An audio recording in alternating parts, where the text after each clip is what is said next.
bohong. Aku hanya memikirkan satu peraturan penting. Kenapa kau lakukan hari ini kalau kau bisa melakukannya besok? Few moments later.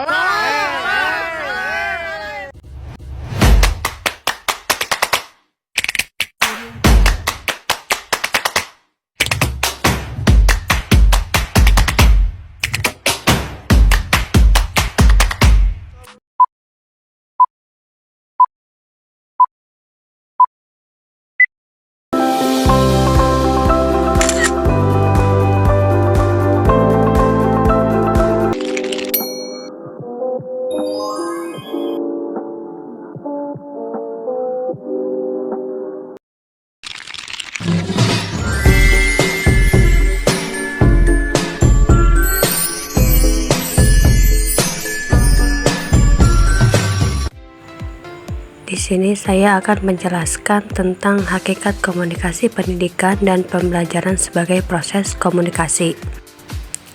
Nah, di sini ada hakikat komunikasi pendidikan.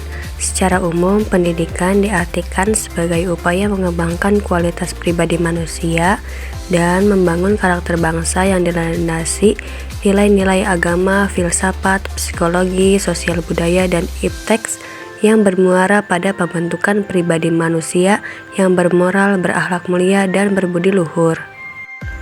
Nah, menurut Ahmad Sudrajat, dituliskan bahwa ada 3 pokok pikiran yang terkandung di dalamnya. Yang pertama itu ada usaha sadar dan terencana. Pendidikan sebagai usaha sadar dan terencana menunjukkan bahwa pendidikan adalah sebuah proses yang disengaja dan dipikirkan secara matang.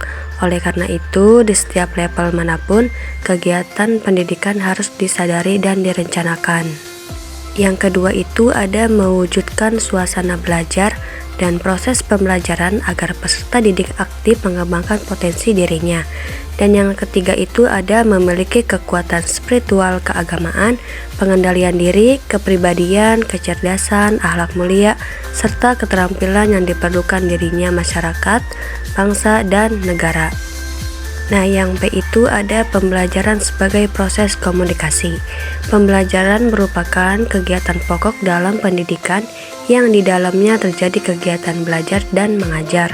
Tanpa pembelajaran sulit dicapai tujuan-tujuan pendidikan, baik pada tataran tujuan pendidikan nasional, tujuan pendidikan pada tataran satuan pendidikan, atau mata pelajaran maupun tujuan pendidikan. Nah, yang pertama itu ada hakikat belajar. Definisi belajar sebagai perubahan tingkah laku yang merupakan hasil dari interaksi dan proses yang disengaja yang bersifat permanen yang mencakup aspek pengetahuan, sikap, dan keterampilan. Nah, yang selanjutnya itu ada teori belajar dan pendekatan konstruktivistik. Nah, teori belajar ini merupakan teori pembelajaran yang berakar dari teori belajar kognitif dan merupakan teori yang baru dalam psikologi pendidikan. Yang terakhir itu ada hakikat pembelajaran. Nah, dalam definisi yang lebih luas, Smith dan Ragan itu menyatakan bahwa pembelajaran adalah pengembangan dan penyampaian informasi dan kegiatan yang diciptakan untuk memfasilitasi pencapaian tujuan yang spesifik.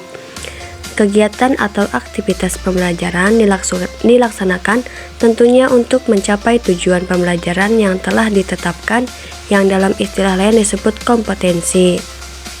Nah, Gagne 2005 dalam pribadi menjelaskan bahwa ada 5 aspek yang menjadi tujuan pembelajaran sebagai hasil belajar, yaitu yang pertama ada informasi verbal atau verbal information, yang kedua itu ada sikap atau attitude, yang ketiga itu ada keterampilan motorik atau psikomotor skill, yang keempat itu ada keterampilan intelektual atau intellectual skill, dan yang terakhir itu ada strategi kognitif atau cognitive strategi.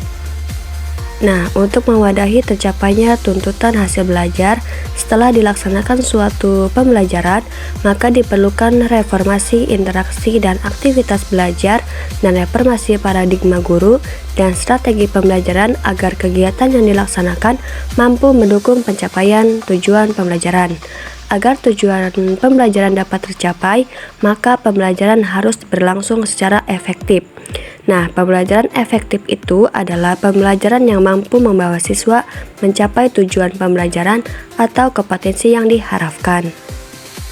Nah, kesimpulannya yaitu pendidikan adalah proses sadar dan terencana untuk membentuk individu yang bermoral, cerdas, dan terampil sesuai dengan nilai agama, sosial, dan ilmu pengetahuan.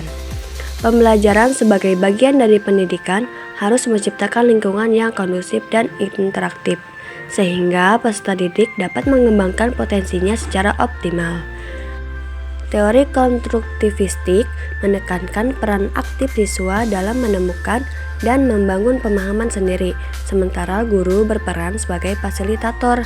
Dalam konteks komunikasi pendidikan, interaksi antara guru dan siswa sangat penting untuk mencapai tujuan pembelajaran secara efektif. Nah, mungkin cukup sampai di sini pemaparan materi dari saya. Kurang lebihnya mohon dimaafkan. Wabillahi taufiq wal hidayah. Wassalamualaikum warahmatullahi wabarakatuh.